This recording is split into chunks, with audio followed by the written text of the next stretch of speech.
పవన్ కళ్యాణ్ అనే వ్యక్తి టీడీపీకి వెళ్ళడం బీజేపీకి అస్సలు ఇష్టం లేదు. ఎందుకంటే మనకి ఎంతవరకు బాగా సపోర్ట్ చేసిన వైసీపీని వదులుకుంటామా? రేపు పొద్దున్న నెగ్గుతుంది అనుకున్న పార్లమెంట్లో అంటే కేంద్రంలో అధికారంలోకి రావాలనుకుంటే ఇక్కడ టీడీపీకి మద్దతు ఇద్దామా? డోలయమానంలో ఉన్నటువంటి బీజేపీ కూడా పవన్ టీడీపీకి మద్దతు తప్పుకుంటే బాగుండని ఆలోచనతోనే ఉన్నాయి.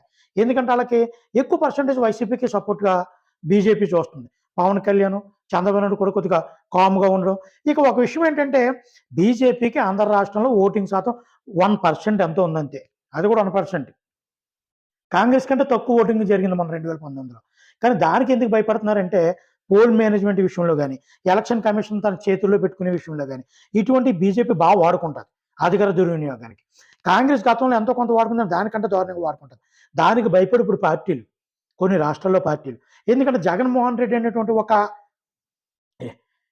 చాలా అధికార వ్యవస్థని ఏ విధంగా దుర్వినియోగం